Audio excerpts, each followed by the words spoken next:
नमस्कार दर्शक बंधु जय जगन्नाथ। आज हूँ सेप्टेम्बर 24 तारिख बुधवार। तेज आसतु नजर पकेबा आज दिन ओडिशा तथा देश विदेशर मुख्य खबर गुड़िक जीएसटी 2.0 लागू हेबा सत्वे नूडल्स पास्ता टॉफी एवं कैंडी भली जिनिस सस्ता होई नाही। दोकानी माने पुराना स्टॉक थिबा दर्शाई अधिक मूल्य आदाय करुछंती। एहा द्वारा साधारण लोके समस्या रे पड़िछंती। प्रधानमंत्री नरेंद्र मोदी सेप्टेम्बर 21 तारिख रे जाति उद्देश्य रे अभिभाषण रे एने घोषणा करथिले, किंतु नूडल्स पास्ता टॉफी कैंडी साबुन शैम्पू केश तेल बिस्कुट खाद्य सामग्री और औषध समेत दैनंदिन व्यवहार सामग्री सस्ता होई नथिबारु लोकमाने समस्या रे पड़िछंती। समस्त जिनिस पुराना दर रे बिक्री हेउथबा देखि लोकमानक मध्यरे असंतोष वृद्धि पाइछि। सरकार प्रतिश्रुति देइथिले जे सेप्टेम्बर 22 तारिख रु सब किछि सस्ता हेबो, किंतु छोट दोकानी माने सेमानकर सामग्री समान मूल्य रे बिक्री करुछंती। विक्रेतांक मतरे पुराना स्टॉक उपरे जीएसटी लाभ आमे किपरि प्रदान करि परिबु, एहा हमर क्षति करिवो। सस्ता जिनिस पई लोकंकु आहुरी 8 रु 10 दिन अपेक्षा करिवाकू पड़ी पारे। सरकार पास्ता नूडल्स चीनी सिरप टॉफी एवं कैंडी उपरे जीएसटी 12% रु 5% को ह्रास करिसेंती, किंतु विभिन्न क्षेत्र रे दोकानी माने 12% जीएसटी सहित एही जिनिस गुडी को विक्रय करुछंती। याकू दृष्टि रखी स्थानीय प्रशासन को जीएसटी ह्रास रु प्रकृत रे लोक माने लाभ पाउछंती कि नहीं ताहा उपरे नजर रखिबाकू साधारण रे होउछि चर्चा। प्रशासन ध्यान न देले साधारण नागरिक पूर्वपरि शोषणर शिकार हेबे। सरकार कहिसंती जे जदि कोनोसी दोकानी ग्राहकंकु जीएसटी छाड़ लाभ न दियंती तबे तांकु जरिमाना एवं दंडित करा जिवो, किंतु एहा दोकानी मानक उपरे केते प्रभाव पकाउछि से नै साधारण रे संदेह सृष्टि होइछि। दर्शक बंधु चैनल टी को जदि एबे जाय सब्सक्राइब करि नाहंती तेबे सब्सक्राइब करी पाखर थिबा ऑल बेल नोटिफिकेशन आइकन टी को दबाई दियंतु, जहा फल रे प्रत्येक दिन सर्वप्रथमे आपण ताजा खबर गुडी को जानि परिबे। एवं वीडियो टी आपण केउ जिल्ला रो देखुछंती कमेंट माध्यम रे जणांतु। परवर्ती खबर चढ़ा लघुचाप प्रभाव रे सारा ओडिशा भिजिबो। पाणीपाग विभाग 5 दिन जाय प्रबल वर्षा चेतावनी देइछि। लघुचाप वर्तमान उत्तर पश्चिम बंगोपसागर रे सक्रिय थिबा बेले पश्चिम बंग संलग्न उत्तर ओडिशा उपकूलवर्ती अंचल रे सक्रिय रहिछि। यह आगामी 24 घंटा रे दुर्बल हेबार संभावना रहिछि। एथिसो सेप्टेम्बर 25 तारिख पाखापाखि पूर्व केंद्रीय एवं संलग्न उत्तर बंगोपसागर रे आउ एक नूतन लघुचाप क्षेत्र सृष्टि हेबार संभावना अछि। यह पश्चिम उत्तर पश्चिम दिग को गति करी सेप्टेम्बर 26 तारिख पाखापाखि उत्तर पश्चिम एवं संलग्न पश्चिम केंद्रीय बंगोपसागर दक्षिण ओडिशा उत्तर आंध्र प्रदेश उपकूल रे एक अवपात रे परिणत हेबार अधिक संभावना रहिछि। पाणीपाग सेप्टेम्बर 27 तारिख पाखापाखि दक्षिण ओडिशा उत्तर आंध्र प्रदेश उपकूल अतिक्रम करिवार संभावना रहिछि। उभय लघुचाप प्रभाव रे राज्य रे प्रबल रु अति प्रबल वर्षा नै चेतावनी जारी करिछि। विशेष करी दक्षिण उत्तर उपकूल ओडिशा रे प्रबल वर्षिबो। आगामी 5 दिन पर्यंत प्रबल रु अति प्रबल वर्षार संभावना रहिछि। परवर्ती खबर दिल्ली रो इंदिरा गांधी अंतर्जातीय विमान बंदर रे एक आश्चर्यजनक घटना सामना को आसीछि। जने 13 वर्षीय बालक काबुल रु एक विमान रे लैंडिंग गियर रे लुचि भारत पहुंचीथिला। घटनाटी सेप्टेम्बर 21 तारिख सकाळ 11:10 समय रे घटिथिला। केएएम एयरलाइंस रो विमान दिल्ली विमान बंदर रे अवतरण करथिला।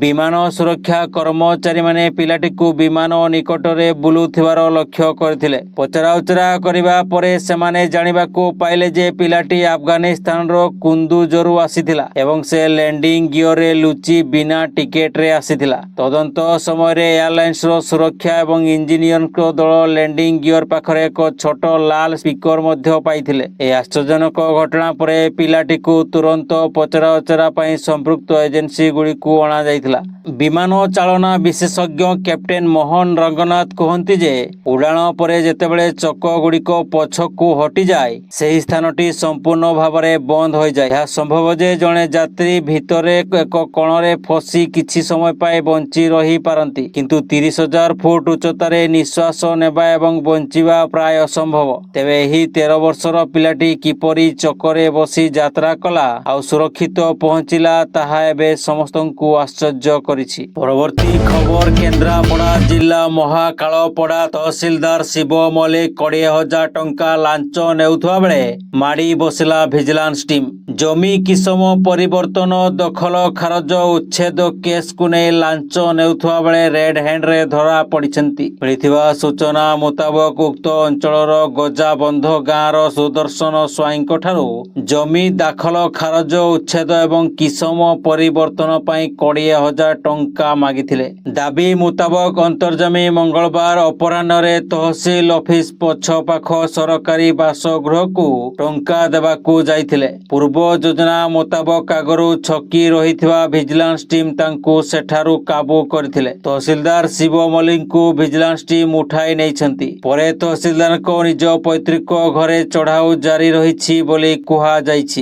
ପରବର୍ତ୍ତୀ ଖବର, ଗତ କିଛି ଦିନ ମଧ୍ୟରେ ଏଭଳି ପରୀକ୍ଷାରେ ତ୍ରୁଟି ନେଇ ସାରା ରାଜ୍ୟରେ ତମ୍ବି ତୋଫାନ ହୋଇଛି। ପରୀକ୍ଷାର୍ଥୀ ରାଜରାସ୍ତାକୁ ଓହ୍ଲାଇଛନ୍ତି। ହେଲେ ପରୀକ୍ଷାରେ ସ୍ୱଚ୍ଛତା ଆଣିବା ପାଇଁ ନୂଆ ଏସ୍ଓପି ଆଣିଛନ୍ତି ରାଜ୍ୟ ସରକାର। ଏଆଇ ଜଗିବ ପରୀକ୍ଷା କେନ୍ଦ୍ର। ସରକାରୀ ପ୍ରେସରେ ଛପାଯିବ ପ୍ରଶ୍ନପତ୍ର। ଏଣିକି ନିଯୁକ୍ତି ପରୀକ୍ଷାରେ କୌଣସି ତ୍ରୁଟି କିମ୍ବା ବିଚ୍ୟୁତିକୁ ବରଦାସ୍ତ କରାଯିବ ନାହିଁ। ଏନେଇ ସାଧାରଣ ପ୍ରଶାସନ ବିଭାଗ ତରଫରୁ ଚିଠି ଲେଖାଯାଇଛି। ପରବର୍ତ୍ତୀ ଖବର, ବିଜେଡିରୁ ବିଦା ହେଲେ ଶ୍ରୀମୟୀ ମିଶ୍ର। ଶ୍ରୀମୟୀ ମିଶ୍ର ବିଜେଡିରୁ ନିଲମ୍ବିତ ହୋଇଛନ୍ତି। ବିଜେଡି କାର୍ଯ୍ୟାଳୟ ତରଫରୁ ଏନେଇ ବିଜ୍ଞପ୍ତି ଜାରି ହୋଇଛି। ମହିଳା ବ୍ୟାପାର ସାଧାରଣ ସମ୍ପାଦିକା ଥିଲେ ଶ୍ରୀମୟୀ। ସୋସିଆଲ ମିଡିଆରେ ଟିପ୍ପଣୀକୁ ନେଇ ଚର୍ଚ୍ଚାରେ ଥିଲେ। ଧୃତରାଷ୍ଟ୍ର ଏବଂ ଭଣ୍ଡ ସନ୍ନ୍ୟାସୀ ଆଦି ପ୍ରସଙ୍ଗ ଉଠାଇ ପରୋକ୍ଷରେ ବିଜେଡିକୁ ଟାର୍ଗେଟ କରୁଥିବା କୁହାଯାଉଛି। ପୂର୍ବରୁ ଚେତାବନୀ ଦେଇଥିବା ବିଜେଡି ଗତକାଲି ଶ୍ରୀମୟୀକୁ ଦଳରୁ ବହିଷ୍କୃତ କରିଛି। ତେବେ ସସ୍ପେଣ୍ଡ ପରେ ମୁହଁ ଖୋଲିଛନ୍ତି ଶ୍ରୀମୟୀ ମିଶ୍ର। ସେ କହିଛନ୍ତି, ଆତ୍ମସମ୍ମାନ ଓ ସ୍ୱାଭିମାନ ସହ ସାଲିସ କରିନାହିଁ କି କରିବି ନାହିଁ ମଧ୍ୟ। ଦୀର୍ଘ 1 ବର୍ଷ ଧରି ଯେଉଁ ଦଳରେ ନାହିଁ ଏବଂ ନିଜର ସଦସ୍ୟତା ନବୀକରଣ କରିନାହିଁ, ସେ ଦଳ ମତେ ନିଲମ୍ବିତ କରିବା ଜଗତେ କେବଳ ଜଣେ ହସିବେ। ଜଣେ ଅଣ ଓଡ଼ିଆଙ୍କ ପ୍ରରୋଚନାରେ ଓଡ଼ିଆକୁ ଦୀର୍ଘ ବର୍ଷ ଧରି ଶାସନ କରୁଥିବା ନେତା ଜଣେ ଓଡ଼ିଆ ଝିଅର ସମ୍ମାନ ସହ ଖେଳିବା କେତେ ଦୂର ଠିକ୍ ବିଚାର ଆପଣମାନଙ୍କର। ମାଆକୁ ସମ୍ମାନର ଆହ୍ୱାନ ଦେଉଥିବା ଜଣେ ଜନନାୟକଙ୍କର ଦାୟାଦ ଯେ ନିଜେ ନିଷ୍ପତ୍ତି ନେବାରେ ସକ୍ଷମ ନୁହଁ, ଆଜି ପ୍ରମାଣିତ କରିଦେଲେ। ମୁଁ ଓଡ଼ିଆ ଝିଅ ବୋଲି ପ୍ରମାଣିତ କରିବା ପାଇଁ ଆତ୍ମଗାରିମାକୁ ଜଳାଞ୍ଜଳି ଦେବା ଆଦୌ ଉଚିତ ମନେ କରୁନାହିଁ। ପରବର୍ତ୍ତୀ ଖବର, ଆମେରିକା ରାଷ୍ଟ୍ରପତି ଡୋନାଲ୍ଡ ଟ୍ରମ୍ପ ମଙ୍ଗଳବାର 80ତମ ଜାତିସଂଘ ସାଧାରଣ ପରିଷଦରେ ଭାଷଣ ଦେଇ 7 ମାସରେ 7ଟି ଅନ୍ତହୀନ ଯୁଦ୍ଧ ସମାପନ କରିବାର ଦାବି କରିଛନ୍ତି। ସେମାନେ କହୁଥିଲେ, ଏହା ଅସମ୍ଭବ। କିଛି 31 ବର୍ଷ, ଗୋଟିଏ 36 ବର୍ଷର ଯୁଦ୍ଧ। ମୁଁ 7ଟି ଯୁଦ୍ଧ ସମାପନ କରିଛି। ଟ୍ରମ୍ପ ବିଶ୍ୱ ନେତାମାନଙ୍କୁ କହିଛନ୍ତି।